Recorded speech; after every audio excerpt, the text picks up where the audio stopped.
2007 was the first time that the other day. we taught together. Next year will be our 10th anniversary, my brother. Now, when Andrew brought us together, was that 2006, you think? Yeah, it must have been 2006. When we first had that. Andrew Perlmutter was a student in the religion department. Yes, He had worked with you in one or two of your courses. He'd had one or two of my courses, and he was starting a new magazine, campus magazine.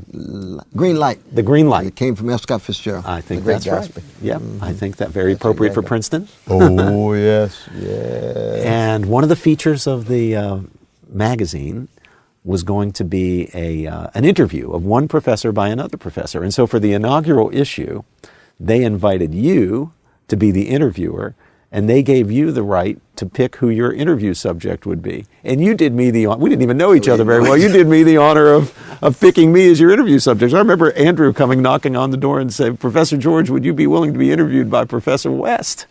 And of course I said, well, I'd be very honored to be interviewed by Professor West. And so I remember the occasion when you came together with Andrew. He had a tape recorder, one of those old-fashioned cassette tape recorders. That'd be an antique today. And he had a photographer with him. And I think we were supposed to talk for an hour, and we ended up talking for 4 hours. And then I said, I have to go have dinner. My wife Cindy's going to be waiting for me, wondering what happened to me.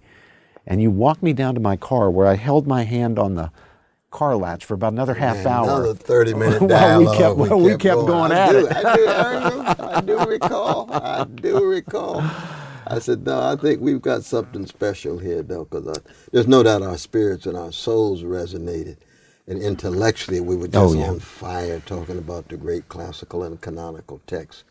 And that's when we decided to teach together. We figured, we've got to teach a class together, a great books class. Yeah. From Plato through Newman all the way up to Martin Luther King Jr. I remember that very well. For the first class, you chose 6 books and I chose 6 books, and we decided that we would each choose books that were important in our own intellectual odyssey. And then after that, we just chose all the books together for the future seminars that we taught. Almost 10 years. Yeah, almost 10 years. Do you remember some of the authors from the very first one? Of course, we had Plato's Gorgias. Plato. That text, the Gorgias, had been very important for me in my intellectual journey. That's what opened my mind to philosophy when I was an undergraduate at Swarthmore.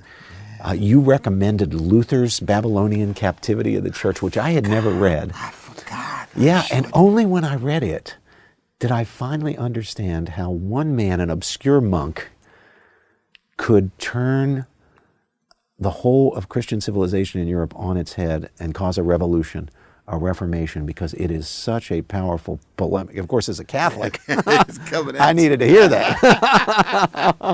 Now we're celebrating the 500th anniversary of I don't know if I'm celebrating, but it's the 500th anniversary of the Reformation. But you introduced me to that text, and that shed a lot of light on the history of Christian civilization in the West and how the Reformation actually happened. Let's see, what else did we read?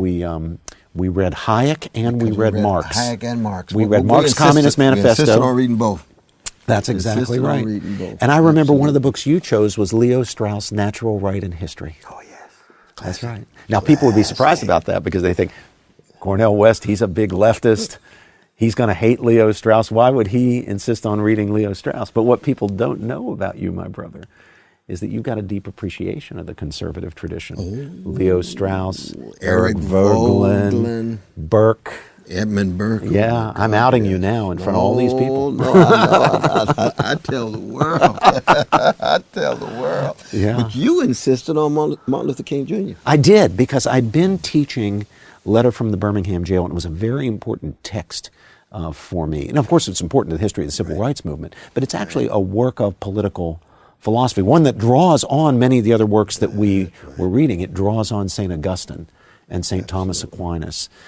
It's an explication at a popular level. It wasn't just for scholars. An explication of the tradition of natural law. And as you know, I've devoted my career to the idea of natural law theory, which goes back through the Middle Ages and the Christian period, back all the way to Plato and Aristotle and to the Roman philosophers and jurists.